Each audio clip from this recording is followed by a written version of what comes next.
Hi all, welcome to Blasters arena. Kalinga super കപ്പിലെ ആദ്യ റൗണ്ടിൽ തന്നെ പുറത്തു പോവാനായിരുന്നു കരുത്തരായ ബംഗളൂരു FC വിധി.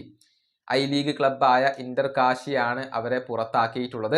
നമുക്കറിയാം, നിശ്ചിത സമയത്ത് രണ്ട് ടീമുകളും ഓരോ ഗോളുകൾ വീതം നേടുകയായിരുന്നു. ബംഗളൂരു FCക്ക് വേണ്ടി റയാൻ വില്യംസ് ഗോൾ നേടിയപ്പോൾ ബബോവിച്ച് നേടിയ ഗോളാണ് ഇന്റർ കാശിക്ക് സമനില നേടിക്കൊടുത്തത്. പിന്നീട് പെനാൽറ്റി ഷൂട്ടൌട്ടിലേക്ക് കാര്യങ്ങൾ നീങ്ങി. ബംഗളൂരു FCയുടെ താരമായ ആൽബർട്ടോ നഗുവേര പെനാൽറ്റി പാഴാക്കിയത് ഇന്റർ കാശിക്ക് അനുകൂലമായി എന്നുള്ളതാണ്. അങ്ങനെ അവർ വിജയം സ്വന്തമാക്കുകയായിരുന്നു. എന്നാൽ ഈ തോൽവിയിൽ റഫറിയെ പഴിചാരിക്കൊണ്ട് രംഗത്ത് വന്നിരിക്കുന്നത് മറ്റാരുമല്ല, ബംഗളൂരു FCയുടെ പരിശീലകനായ ജെറാർഡ് സരഗോസയാണ്. അതായത് ഇന്നലത്തെ മത്സരം നിയന്ത്രിച്ചിരുന്നത് വെങ്കിടേഷ് എന്ന റഫറിയായിരുന്നു.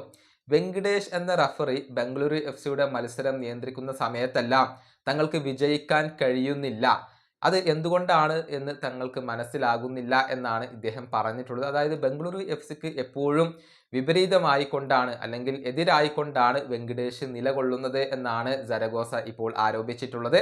അദ്ദേഹത്തിന്റെ വാക്കുകൾ ഇങ്ങനെയാണ്: ഈ സീസണിൽ ഈ റഫറി ഞങ്ങളുടെ മത്സരം നിയന്ത്രിച്ചപ്പോൾ ഒന്നും തന്നെ ഞങ്ങൾക്ക് വിജയിക്കാൻ കഴിഞ്ഞിട്ടില്ല.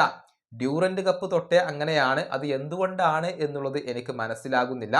ഇത് തീർത്തും അവിശ്വസനീയമാണ്. ഇന്റർ കാശിക്ക് എല്ലാവിധ അഭിനന്ദനങ്ങളും നേരുന്നു. അവർ നന്നായി ഡിഫെൻഡ് ചെയ്തു.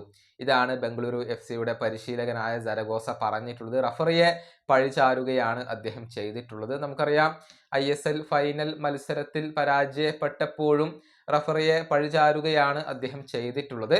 ഏതായാലും ഈ ഒരു തോൽവി അത് ബംഗളൂരു FCയെ സംബന്ധിച്ചിടത്തോളം വളരെയധികം നിരാശ നൽകുന്ന ഒരു കാര്യമാണ്.